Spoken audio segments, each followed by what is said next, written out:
stalked by something, well, something much weirder, the future, his own future. Right, like a specter of what's to come. Exactly. And he's getting these urgent messages, not from some informant in a trench coat, but from himself. But not just one version? That's the kicker, isn't it? That's the kicker. Two versions. One's described as this frantic liar, just spinning chaos. And the other, a chilling truth teller, both claiming, I'm your future. It's an almost unbearable setup. It really is. Sets the stage immediately. So today we're really diving deep into a narrative that doesn't just pull apart reality, sanity, and time. It feels like it shreds them, you know? Yeah, it tears them up. We've gathered quite a stack of sources for you. Everything from this really gripping psychological story that sets up our main thread to some pretty deep philosophical stuff on consciousness, belief. And even how we try to predict the future, like with Newton. Right. Exactly. So our mission basically is to explore how our perceptions, our inner selves, even our most intense delusions can literally reshape the world around us.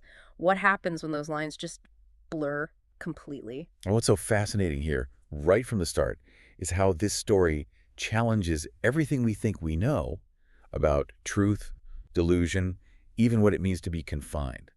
So we'll be asking some big questions today. Like, how do these past and future selves, whether they're real or just imagined, how do they actually steal away our present life, our time, our sanity? That's a huge one. And what happens when these prophecies he thinks he's getting are suddenly recontextualized, seen in a totally different light? Yeah, how does that change everything? Could we ever really, wear our thoughts like a hat, where the inside just becomes the outside? Ooh, I like that phrasing. And maybe the most basic question, this man in the story, is he insane?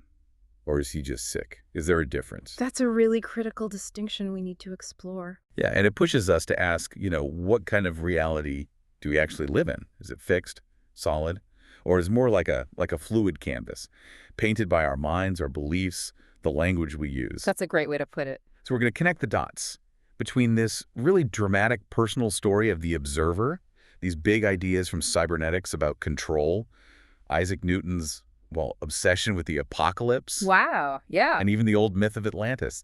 So, yeah, get ready. Your sense of normal might get a little shaky today. Okay, I'm ready. Let's start at the beginning. Part 1, the observer's initial reality. The observer's initial reality, a dance with temporal selves.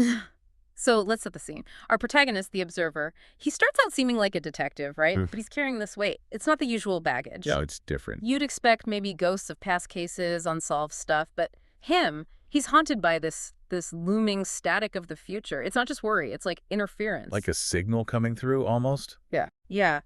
A constant hum suggesting something huge, unavoidable is on its way. And you feel his weariness right away, this deep disorientation as these weird messages start coming in. It's a weariness that feels profound. Like a psychic exhaustion, not just lack of sleep. Definitely. Like he's trying to process something fundamentally impossible. And that initial framing, that's so important because it sets us up, doesn't it? We see this rational guy, a detective, dealing with what looks like real, though totally bizarre, time stuff. Right. You immediately think sci-fi. Or supernatural. Exactly. The rules seem broken. Time isn't linear anymore. The future is actively trying to communicate, maybe interfere. So his weariness makes sense in that context. He's getting cosmic warning. Precisely. It primes us to think the threat is external, something vast and overwhelming, not just in his head. And the messages themselves. They start as flickers on screens. Could be anything at first, right? Reflections, distortions. Ambiguous. But he sees voices, faces, vaguely familiar, but also alien. Imagine seeing fragments of your future, maybe, maybe not, playing out on everyday surfaces. It would be incredibly unsettling, disorienting. And they quickly become more specific. They're understood as warnings and instructions from temporal beyonds, directives on how to navigate some coming ruin. The scale of it is immense. Yeah. Messages from beyond time. About saving the world, maybe. It explains the weight he feels. He's getting messages from the edge of everything, or so he thinks. Right. And these initial intrusions, described as being lost in the fog of his own weariness, they really point towards an external source, something huge, cosmic, tormenting him. Yeah, it pulls you right into this world where time is fractured. And it immediately brings up that first question. How do past and future selves steal our present? Here, his present is totally consumed by these perceived intrusions from the future.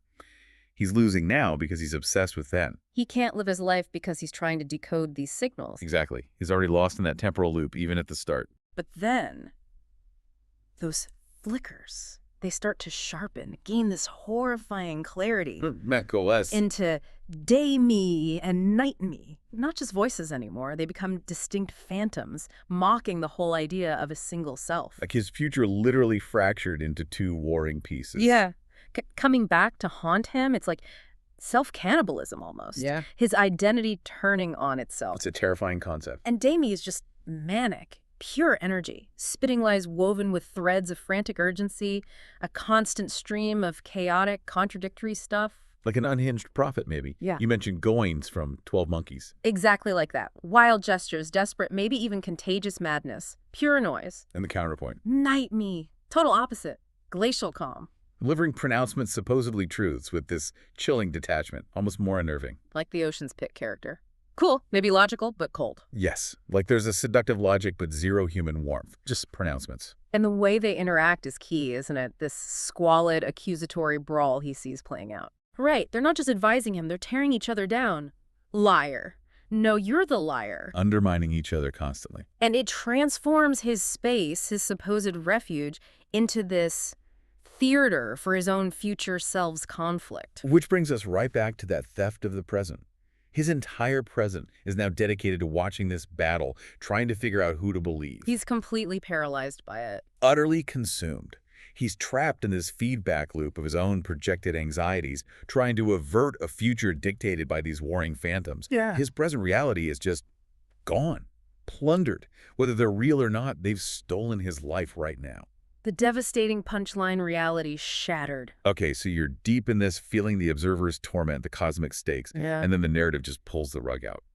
Completely. Yeah, the big reveal, it's brutal. Mention the camera just pulling back, Yeah. widening the perspective, and it delivers this final devastating punchline. All that tension just collapses. Because there are no flickering screens, no temporal transmissions, no cosmic interference. Nothing. Just ordinary bulletin boards.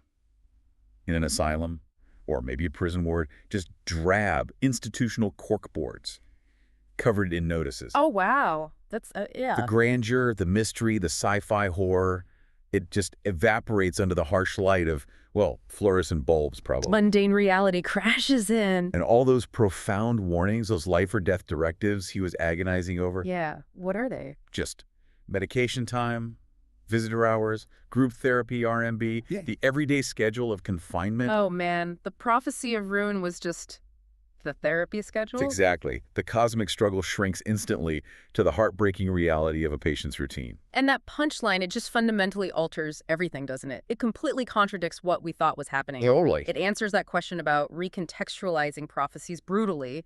The grand meaning is stripped away, exposed as illusory. Just his mind projecting onto the ordinary. Right. The narrative collapses from temporal paradox to, like you said, the sterile residue of pathology. It's a shocking, almost cruel twist. It reframes his whole world as a fabrication, a product of illness. His reality wasn't a mystery to be solved, just symptoms. So, day me and night me, they aren't future selves, not external entities at all. What are they then in this new light? Tragically, just projections of the observer's shattered psyche onto the bulletin boards. Wow. That squalid, accusatory brawl across the screens, that was just the externalization of his internal chaos, his fragmented self playing out on the wall. So the voices he heard. Just his own low, incoherent mumble. Yeah. Directed at peeling paint and thumbtacks. The grand stage was always just the wall of his room. That directly hits that idea of wearing your thoughts like a hat, doesn't it? Absolutely. He's literally doing it. His internal chaos, his fragmented self, his fears about truth and lies, it's all projected outward. He's not just having delusions in his head. His delusions are his external reality. The line between inner and outer is just Yeah. gone for him. The bulletin board is the universe. His thoughts have become the entire world he perceives. So our detective figure, the one wrestling with time, he's reinterpreted as a patient confined in an institution. All his weariness, his weird experiences, his insights. No, just symptoms, products of delusion, not navigation of paradoxes. Which brings us to that core question. Insane or just sick? And the narrative, post-reveal, Seems pretty clear, doesn't it? Yeah, it lands hard on merely ill, confined. His suffering, which seems so epic, gets reduced to his diagnosis. It highlights the banality of suffering in mental illness. The suffocating banality of the padded cell replaces the cosmic drama. He's not wrestling with fate.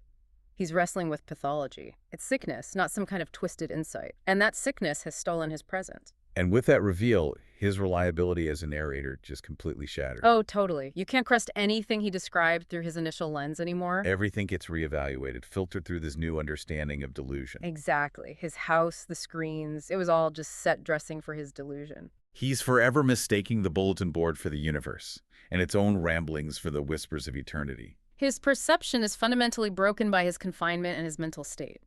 He can't access shared reality, which shows just how powerfully our internal state can reshape our entire world. His sanity is that inability to distinguish. He's living entirely inside the hat of his own thoughts. The fabric of reality, how minds construct worlds. Okay, let's dig deeper into this. This power of the mind to build its own reality, especially under duress, like in confinement. Yeah, because after the reveal, the dynamic between day me and night me gets even weirder, right? It does. Their roles, the liar, the truth teller, they start to bleed into each other. How so? Well, day me, the supposed frantic liar, might suddenly say something undeniably true, a moment of sharp clarity in the chaos. Okay. And the night me, the calm truth teller, might weave this incredibly convincing lie, something seductive that just messes with your head even more. So truth and lies become interchangeable, like masks. Exactly. Interchangeable masks in a grotesque masquerade, the meaning just drains out of it all. Well, what does that do to the observer? His mind just frays even more. The rules he thought he understood, gone. He forgets the rules. He cannot tell day from night. He loses his bearings completely. And maybe the most terrifying part, he ceases to see himself in these degenerating visages.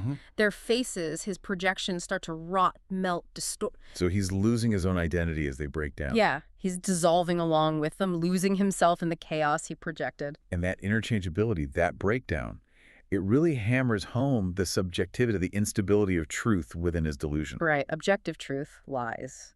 They don't mean anything anymore. No, it's all just replaced by his internal narrative, which directly answers how those selves steal his sanity. He can't tell them apart, can't even recognize them as parts of him anymore. He loses his coherent self, dissolves into the madness. His sanity is just fragmented, gone. He is the hat of thoughts now, completely merged with it. Which really reinforces that he's sick, right? Profoundly ill. It's not external forces, it's internal breakdown. Absolutely.